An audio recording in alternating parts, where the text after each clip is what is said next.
The flowers arrived on a Wednesday, the second Wednesday of October in the year 1817, while Cecily Hartwell stood at the far end of the Aldermere drawing room with her future printed in the air around her like a sentence she had not finished reading.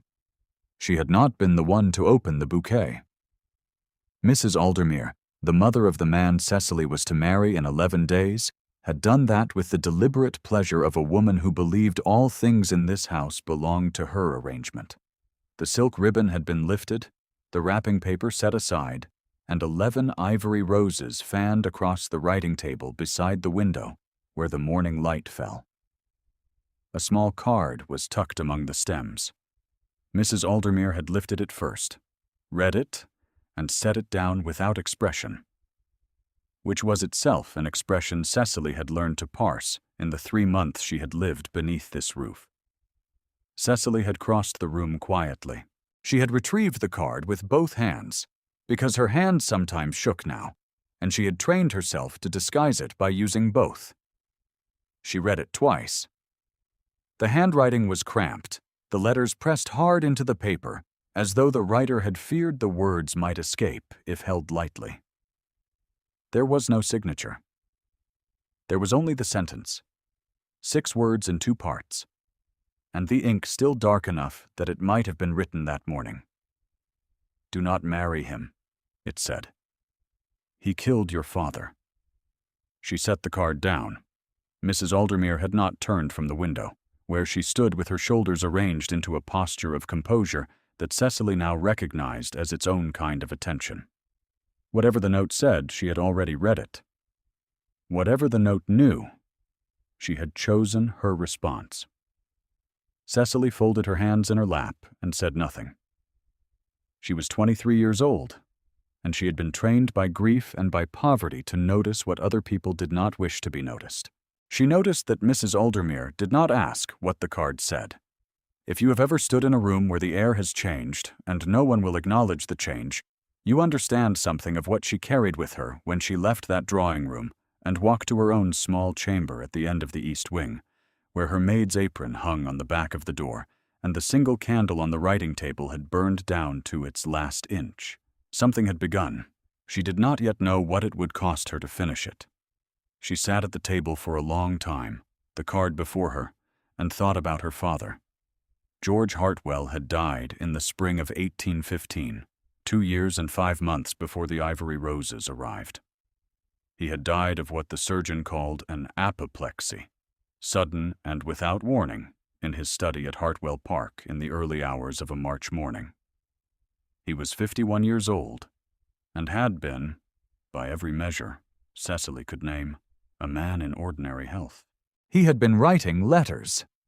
He had been found by the housemaid at 7 in the morning, slumped in his chair, the ink dried on the page before him, one hand still curled around the edge of his blotter. Cecily had been in London. She had been attending to her second season with a cousin, a modest season that had produced no result, and the news had come to her by post. She had packed her trunk and returned to Hartwell Park to find the household in a state that could only be described as arrangement, though the word implied an orderliness that was not quite right. Her father's solicitor, a Mr. Carlow, had already arrived. His papers were already on the table in the same study where her father had died. And seated across from Mr. Carlow, with the attentive patience of a man who had been waiting for something to come to him, was Mr. Aldermere. Mr. Geoffrey Aldermere. At 40 years old, he was her father's nearest neighbor, and the man who had held a note against Hartwell Park for £11,000, a debt her father had contracted some 6 years prior when the harvest failed twice in succession and the estate needed repair. He was tall and fair-complected, with light eyes that moved with precision over whatever they rested on, and he had offered his condolences with the particular warmth of a man who has already thought carefully about what he is willing to extend. He was not a cruel man in any manner the world could have pointed to. He was simply a man who understood the precise moment when another person's misfortune became his advantage. The estate, Mr. Carlo had explained, could not cover the debt. There was no male heir. The entail had run out with a distant cousin who had died in the war. The land, in short, would have to be sold, unless an arrangement could be reached. Mr. Aldermere had proposed the arrangement himself. He would forgive the debt, settle a modest income on Cecily, and absorb Hartwell Park into his own holdings, if Cecily would agree to become his wife. He had offered this not unkindly. He had even smiled as he did it, a smile that reached the corners of his eyes, and she had thought at the time that he was a man who genuinely believed he was being generous. She had said yes. She had said yes because she had been 21 years old and alone, and the alternative was a destitution she could feel pressing against the windows of that house. She had been engaged to him for 2 years and 4 months, a long engagement that he had extended twice on the grounds that business required his presence on the continent. She had lived in his mother's house at Aldermere Hall. She had been useful there, in all the small ways that a woman of no independent means learns to be useful without being asked, and she had told herself that this was enough, that she was building something, if not happiness, then at least stability, a kind of life that did not require her to feel things too precisely. And then the flowers had arrived. She did not sleep that night. The estate at Aldermere Hall occupied 300 acres of Devonshire countryside, a grey stone manor house that had stood since the reign of George II, with a south-facing garden and a library that smelled of old leather and damp stone, and, in autumn, the particular cold that comes off the moors when the wind turns north. Cecily had explored that library in the early weeks of her arrival, when exploring seemed like something she was still permitted to do. She had found, on its lower shelves, the household accounts going back 40 years, the estate diaries in her future mother-in-law's hand, and on a high shelf pushed behind a row of agricultural reports, a small locked tin box. She had not thought about the box for months. It had not seemed important. She thought about it now. By 6:30 in the morning she had dressed herself without her maid, a skill she had mastered over the course of her reduced circumstances, and she had descended to the library before the household servants lit the fires.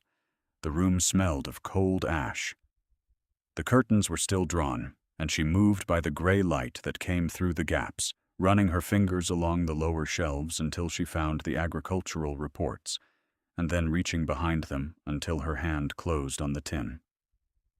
It was locked, as it had always been. She had never tried to open it before. She sat with it in her lap for a moment, weighing it. It was light.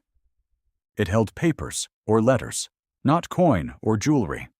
She set it on the reading table and went to the writing desk in the corner, where her future mother-in-law kept her household implements in a wooden tray. She found what she was looking for after 2 careful minutes of searching.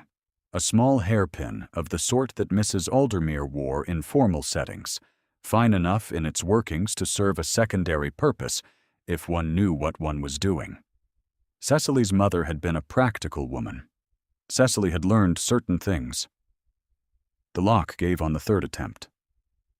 Inside the tin were 6 letters, bound with a length of brown cord. She untied the cord. She unfolded the first letter and read it by the grey morning light. And then the second. And then she read the 3rd and 4th, without moving, without breathing, until the cold in the room had settled into her hands, and she could no longer feel the paper properly. The letters were in her father's hand. She recognized it with a certainty that was physical. The loops of the capital G, the slight press of the pen at the end of each sentence. They were addressed to Mr. Aldermere. They were dated between the months of January and March of 1815, the last 3 months of her father's life. They were letters of a man who had come to believe he was in danger.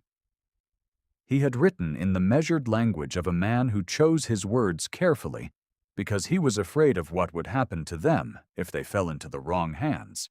He did not say, I believe you mean me harm. He said I find myself unable to account for certain irregularities in the estate records that I am told were amended in your presence. He said the apothecary's bill your man delivered to the house last November has not been one I authorized, and I confess I do not know what to make of it.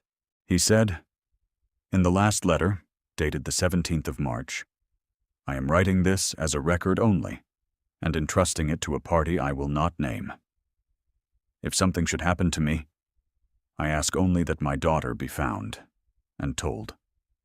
She had not been told. The last letter was dated 11 days before her father's death. Cecily sat with the letters in her hands for a long time. Outside the library windows, the Devonshire morning was coming up gray and cold, and she could hear the distant sound of a horse in the yard, which meant the groom was up, which meant the day had officially begun. She thought about what she knew. She thought about what she could prove.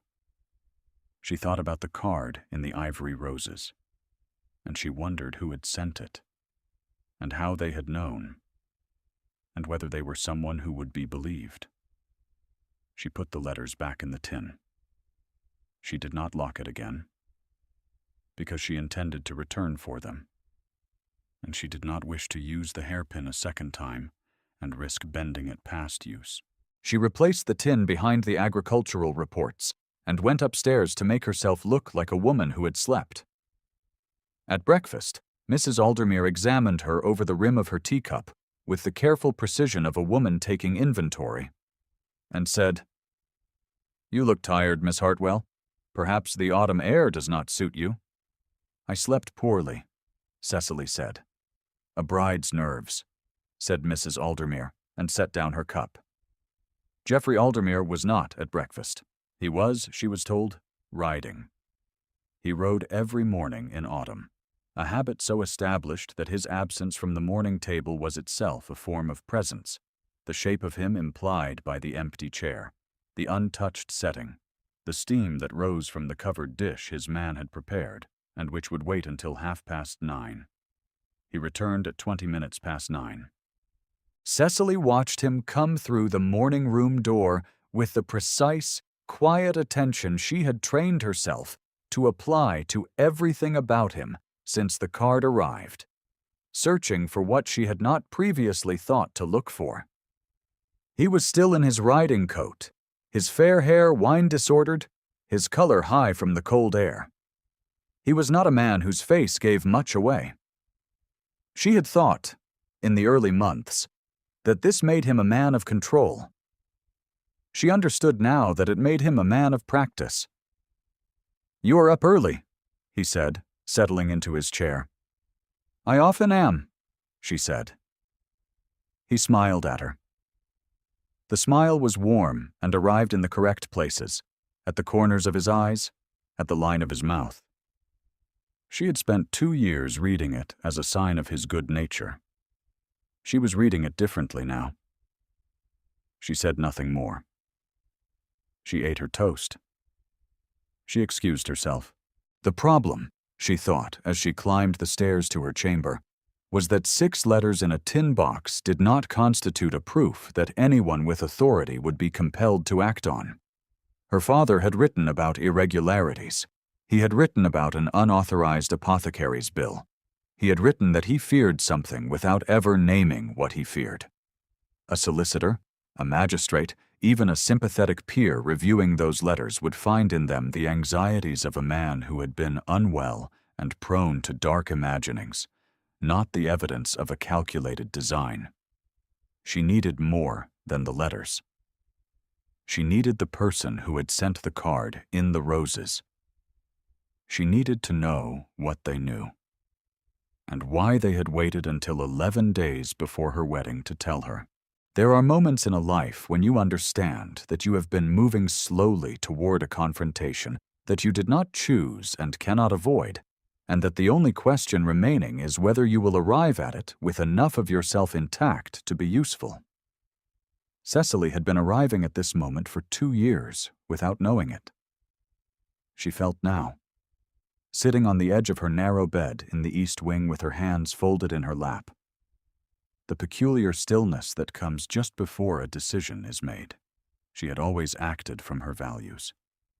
She had always believed that bearing witness to a wrong and doing nothing was itself a kind of participation. She thought of her father's hand moving across the paper in those last cold months, choosing words carefully, trusting them to survive him. She was going to find out who had sent that card, and she was not going to marry him. The question of how to accomplish either of those things without means, without allies, and without the legal standing that any man in her position would have possessed was the practical difficulty she spent the following 3 days arranging inside her mind, turning it as one turns a stone to see what lies beneath it. She had one asset she had not yet used, the Earl of Fenwick.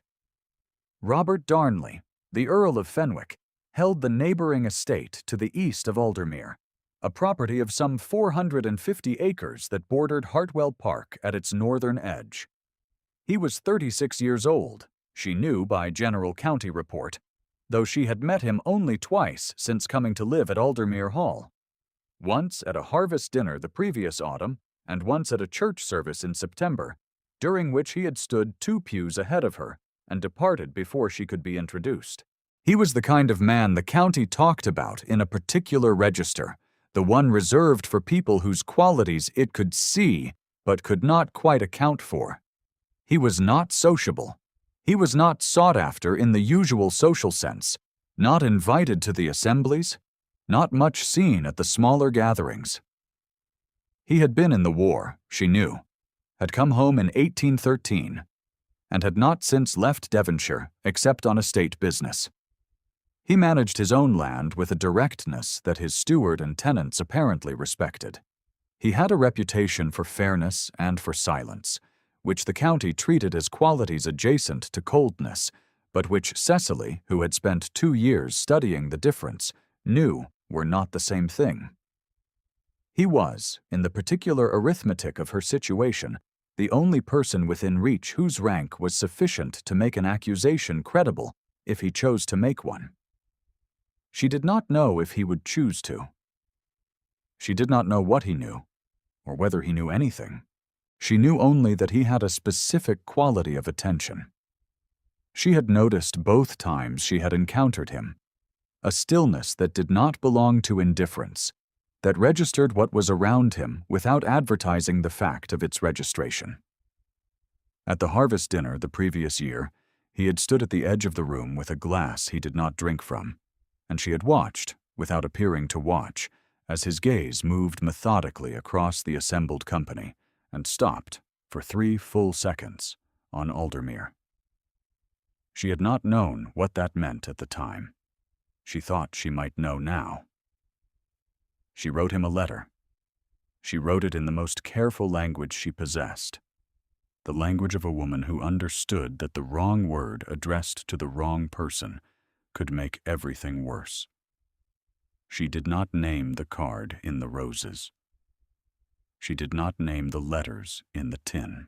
She said only that she had come into possession of information that gave her serious concern, and that she would be grateful for the opportunity to speak privately with someone whose judgment she trusted, and that if Lord Fenwick had any matter on his own conscience regarding her family, she would welcome the occasion to know it. She did not send the letter by the house post. She gave it to the kitchen girl, a 15-year-old named Peg, who had lived her whole life in the village, and whose loyalty, Cecily had determined over 3 months of small kindnesses, did not belong to Mrs. Aldermere. Peg delivered the letter on a Thursday morning and returned with a response by 2 in the afternoon. The response was 4 lines, written in a hand that pressed neither too hard nor too lightly, that did not rush and did not hesitate. It said that Lord Fenwick would call at the east gate of the Aldermere grounds at 10 the following morning, that he would come alone and on foot, and that if Miss Hartwell could manage to be in the garden at that hour, he would be grateful for 5 minutes of her time. He did not write anything else. She thought about those 4 lines for the rest of the day with a precision she had not applied to anything in months. He had not asked what she knew. He had not questioned whether her concern was warranted. He had simply arranged the meeting on her terms, with the care of a man who understood that she was inside a house that was not hers, and that whatever she feared, she was afraid of it, on reasonable grounds. She thought it plainly. This man already knew something. The garden at the east boundary of Aldermere Hall was a working kitchen garden in the autumn state, the beds turned over, the last of the herbs cut back, the stone wall that enclosed it covered in the brown curl of spent vine. The gate in that wall opened onto the lane that connected the two estates, and at 10 minutes to 10 on a Friday morning, Cecily was there, in her heaviest mantle over her plainest morning gown, her breath visible in the cold air, and her hands inside her muff, watching the lane. He arrived at exactly 10, which told her something about how he spent the time. He was taller than she had remembered, perhaps because at the harvest dinner he had been at the edge of the room and distances compressed in candlelight. He wore a dark greatcoat and a plain cravat. No hat. His dark hair somewhat disordered by the walk. And his face in the morning light was not as she had fixed it in her memory. She had remembered it as closed. It was not closed. It was controlled, which was different. There was a line between his brows that suggested thinking, and gray-brown eyes that moved once across the garden and then settled on her with a directness she was not prepared for. "Miss Hartwell," he said. "My lord," she said. He stopped on the far side of the gate. He did not open it, because to open it would have been to enter the Aldermere property, and that was a line he had apparently already determined he would not cross until she invited him. She noted this. She noted also that he had already glanced back along the lane to satisfy himself they were not observed. "You wrote that you had concern," he said. "I wrote carefully," she said, "because I did not know who might see the letter before it arrived." Something moved behind his eyes. She could not name it precisely, but it was not surprise. "I will speak plainly," she said, "if you prefer it." "I do prefer it," he said. She looked at him for one long moment. She thought, with a certainty she could not account for, that he had been waiting. Not for her specifically, perhaps, but for this conversation, for someone to begin it. She thought about the way his gaze had stopped on Aldermere at the harvest dinner and held there for 3 seconds that said something. "Someone left a card in a bouquet of roses sent to this house," she said. "The card said that Mr. Aldermere killed my father. I found letters in the library that suggest my father believed, in the last months of his life, that he was in danger from someone who had access to his household accounts and to his person. The letters do not name anyone. The letters are not proof of anything a solicitor would call proof.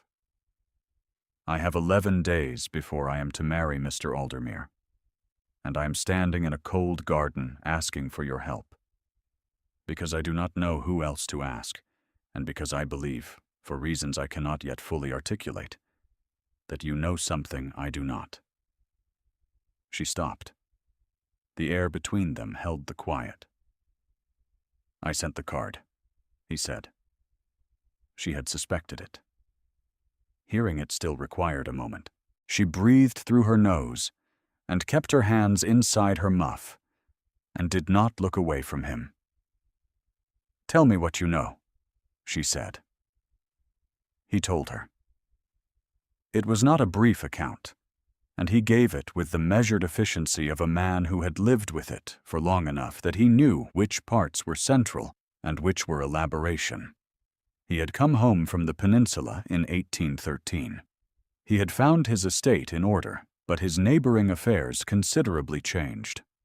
George Hartwell, whom he had known since boyhood as a careful, sensible man of modest means, had entered a debt arrangement with Aldermere that he could not make sense of at the terms reported. He had looked more carefully. He had found a pattern over several years.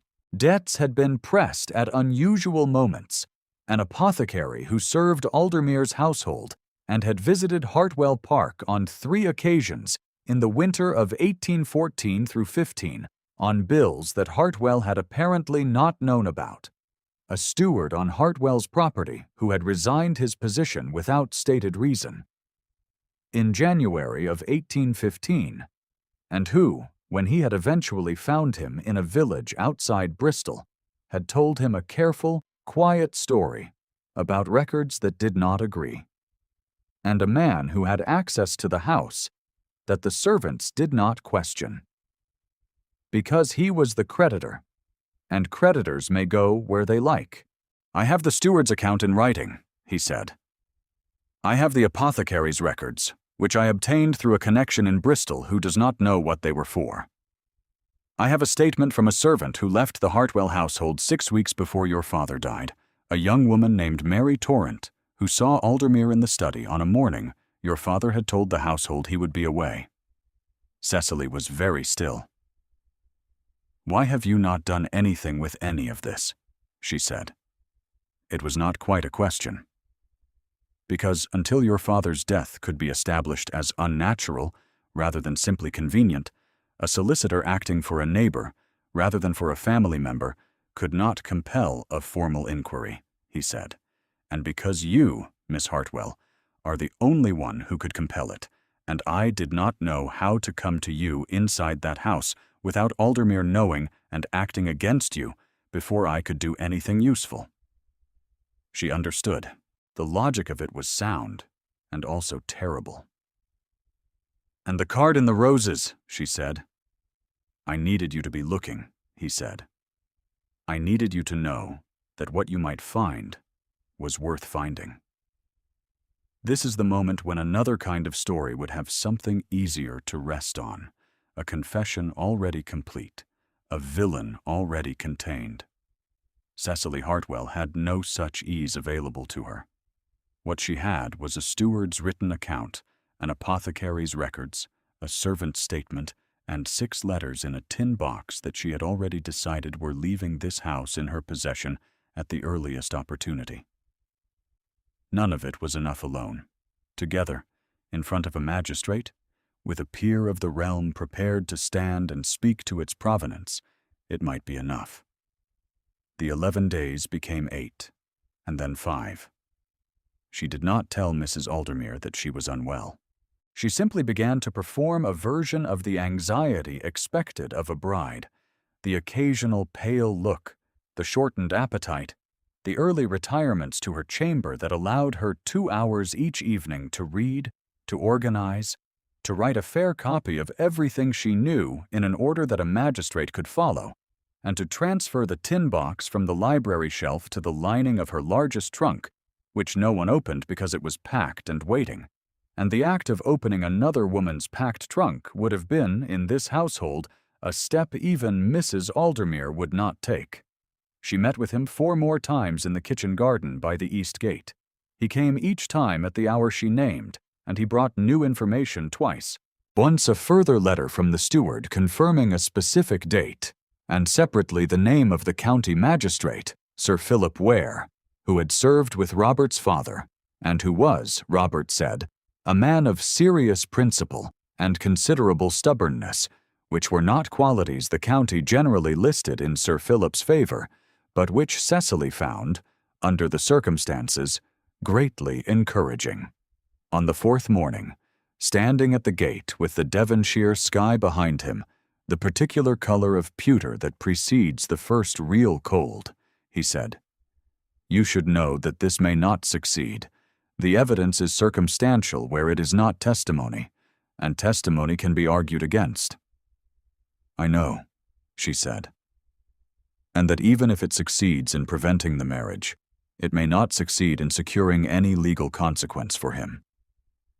"I know that too," she said. He was quiet for a moment. His eyes were on the garden, not on her, and she had the sense that he was choosing his next words with the care of a man who did not often trust himself to use many. "You are not," he said, "what I expected." "What did you expect?"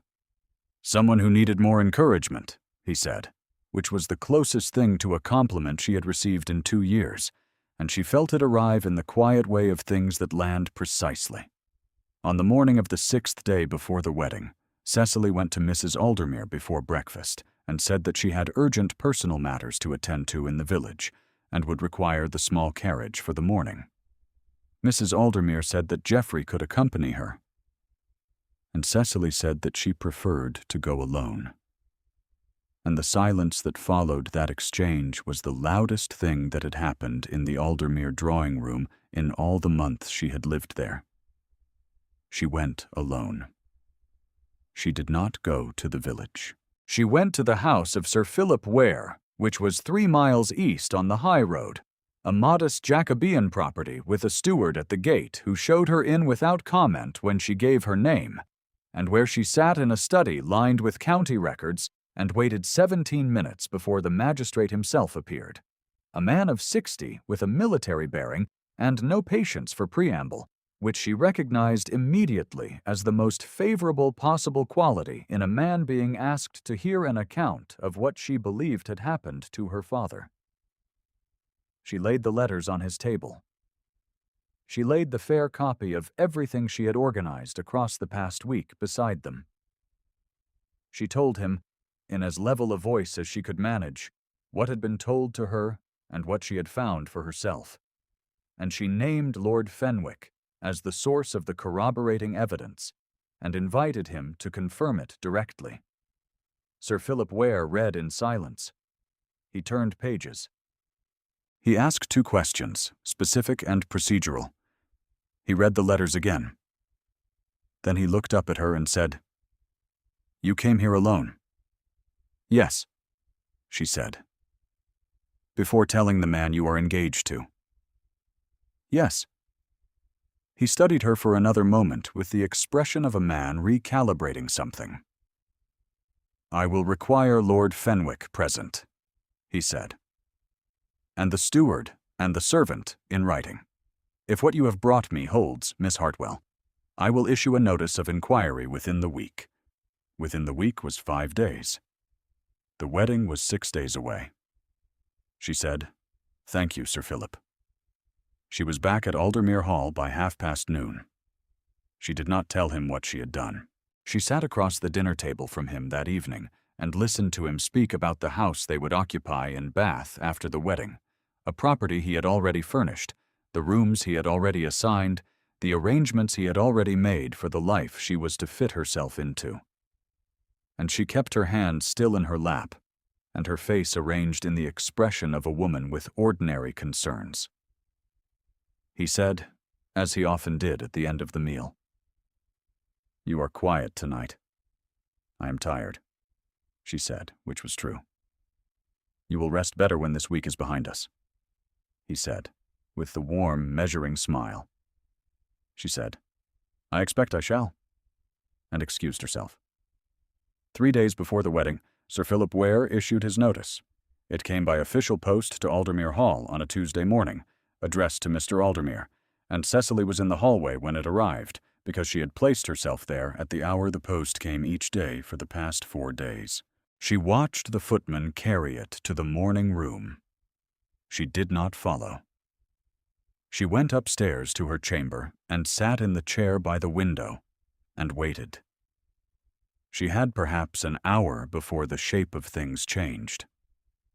She spent it writing a letter to her second cousin in Exeter, who had a spare room and a practical nature, and who had offered, 3 years ago, to have her for as long as she liked. She had never taken the offer. She was taking it now. She had been in her chamber for 40 minutes when she heard him on the stairs. He knocked. She said he might enter. He came in wearing the expression she had never seen before, the one beneath the warm smile. And it was not what she would have named cruelty, but rather the look of a man whose arithmetic has been overturned, and who is, for the first time in a long arrangement, calculating in unfamiliar territory. "You went to Sir Philip Ware," he said. "Yes," she said, "with Lord Fenwick's assistance." "Yes." He was quiet for a long moment. He looked at the letter on her writing table, half finished, and then at the trunk already packed in the corner. And she watched the calculation complete itself behind his light eyes. "This will not succeed," he said. "You understand that. What you have brought him is the anxiety of a man who was already ill." "My father was not ill," she said.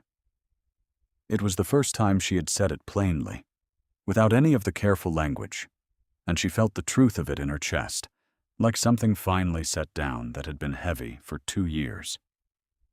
He looked at her with something that was not quite anger, and not quite respect, and was perhaps, most precisely, the recognition of an opponent he had underestimated. He left the room without another word. On the morning that would have been the day before the wedding, Cecily was in the hallway with her trunk and her mantle and her reticule. When Robert Darnley arrived at the front of Aldermere Hall in his own carriage, accompanied by Sir Philip Ware and 2 men she did not know who were, she understood, here in an official capacity, Mrs. Aldermere stood at the top of the stairs in a morning gown and a silk shawl and her absolute composure, and she looked at the assembled company in her entrance hall with the expression of a woman who had built her certainty on a man whose defenses she had believed were absolute and who was understanding, in this particular moment, that they were not. He crossed the hall to Cecily. He did not take her hand, because this was a house in which every gesture was observed, and she was not yet out of it. He stood beside her with the calm of a man who has been placing himself between other people and danger for long enough that it no longer required him to announce the fact of its doing. "The carriage is outside," he said. "I have my trunk," she said. "Good," he said. Sir Philip Ware was already speaking to the 2 men in official capacity. Mrs. Aldermere had descended 2 stairs and stopped, her hand on the banister, her composure beginning its small reorganization. From somewhere in the depths of the house, Cecily could hear the sound of movement. A door, a voice she recognized as Aldermere's. She did not wait to hear more of it. She walked out of Aldermere Hall with him at her side, and the Devonshire morning was very cold and very clear, and the sound of her own footsteps on the stone drive was the sound of a chapter ending and another beginning to form itself, still unwritten, still entirely open. He handed her into the carriage and remained outside for a moment, speaking in low tones to his driver. She sat with her hands in her lap and looked out the carriage window at the gray stone face of Aldermere Hall, and she thought about what her father had written, and what he had trusted to survive him, and how it had. He had not thought it would reach her in time. He had written it, knowing it might not, and he had done it anyway, because some things are worth setting down even if you are not certain they will be found. Robert climbed into the carriage. He sat across from her, which was proper, and for a moment neither of them spoke. The horses moved. The estate gate passed behind them, and then the lane, and then the open Devonshire road, brown and cold, and carrying the particular smell of approaching winter. "I should tell you," he said after a time, "that my interest in this matter has not been entirely disinterested." She looked at him. "I knew your father," he said. "Not well. Well enough to know what kind of man he was. He came to me once, in the autumn of 1814, and asked me a question I did not understand at the time. He asked me whether, if a man believed he was in danger from a neighbor, there was a proper course of action available to him." She was very still. "I told him to document what he knew," Robert said. "I told him to write it down and give it to someone he trusted." "He did," she said. "He did," Robert said. "I only wish I had understood at the time what he was telling me." The carriage moved on. Outside the window, the brown fields ran to the horizon under the pewter sky, and somewhere far to the east, The edge of Hartwell Park was visible, the chimneys of the house she had grown up in rising above the tree line, the house that was still, technically, in Aldermere's possession, but that Sir Philip Ware's inquiry would likely rearrange considerably before spring. She thought about what came next. She thought about her cousin in Exeter and the spare room, and about the inquiry and the steward's account, and what a county magistrate could accomplish when he had the stubbornness the county complained of. She thought about how her father had placed his trust in paper, and in someone he only half knew, and how it had been enough. She was not certain what she and he were to each other, in the immediate practical sense. He was a neighbor, and an earl and a man who had spent 3 years quietly collecting evidence on her behalf without being asked, and she was a woman who had just walked out of a betrothal and a house, with her trunk and her letters, and a decision she had made at a cold garden gate. These were not the ordinary materials of a courtship. They were perhaps better materials, the kind from which something could be built that did not require either party to pretend. He said, "Where shall I take you?" She said, "To the village, I think. My cousin expects me in Exeter, but I should like to sit somewhere warm and quiet for an hour first." "The inn on the high street has a good fire," he said, with the particular care of a man who has thought about practical matters and is quietly pleased to have an answer ready. She almost smiled. She did not, quite, because the morning was still too close and the cost of it still present in her chest, but the almost was there, and it was real, and he saw it in the way he saw most things about her, without announcing that he had. That winter the inquiry produced what Sir Philip Ware's stubbornness and the weight of 4 witnesses had conspired to produce. Not a criminal proceeding, which the law made difficult to obtain, but a civil determination that the note against Hartwell Park had been contracted under conditions of undue influence, a finding that had the effect of returning the debt to negotiation and opening the question of the estate's original disposition. Aldermere withdrew from the county in January. His mother followed in February to a sister's house in Somerset, where she spent the rest of the year in a quiet that was, the county understood, its own form of consequence. The following spring she stood in the library at Fenwick Hall, where he had extended an invitation for an estate matter, and where the invitation had gradually become, over the hour preceding it, something else entirely. The library at Fenwick smelled of old leather and beeswax, and the early green smell of the gardens coming through the open window. Entirely unlike the library at Aldermere, where everything had carried a faint chill she had never been able to explain. He said her name. He had said it before, once at the carriage, once across the kitchen garden gate on the last morning. Each time it had arrived with the weight of something deliberate. This time was the same, but with something added, something beneath the deliberateness that did not belong to the careful man he showed most people. "Cecily," he said. She turned from the window. He was standing in the middle of the room with his hands at his sides, and the particular look of a man who has worked out what he wants to say and is not certain the words are adequate, which was, she had come to understand, the closest he came to vulnerability. "I would like to ask your permission," he said, "to speak with your cousin." She knew what he meant. She felt it in the quality of the air, in the particular silence of the room, in the fact that her hands were very still, and her heart was not. "You may speak with her," she said.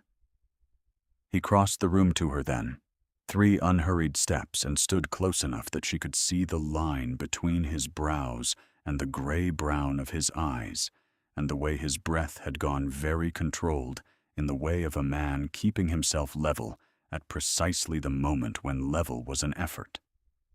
He lifted her hand and held it for a moment, gloved, and she was aware of his whole steady attention on her. The kind that had been there, she understood now. for longer than either of them had named. "Thank you," he said.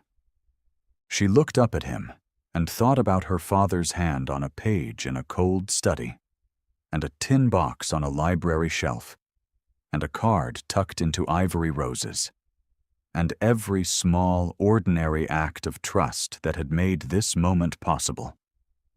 And she did not say anything at all, because some things do not need to be said when the room is warm and the garden is green, and the person standing beside you already knows. The card from the bouquet she kept in the small drawer of her writing table at Fenwick Hall, in the room that was hers by the following autumn, where the window looked east over the grounds toward the faint far line of Hartwell Park's chimneys. She did not take it out often. She did not need to. She knew what it said. She knew what it had set in motion. And she knew what had come after. And she knew. Looking out that window on winter mornings when the frost was still on the grass and the light was coming up slow and cold and clear over Devonshire, that her father had been right. He had written it down. He had trusted someone to find it. And someone had. The fire in the grate behind her burned steadily all the long winter through. If this story moved you, let it rest in the quiet a moment. The world will resume when you are ready. She did not take the card out again that morning. She set her hand on the drawer and left it there for one held breath, feeling the weight of what was inside. And then she turned back to the room, to the warmth of it, to the life that had been made from what her father had trusted to survive him. It had.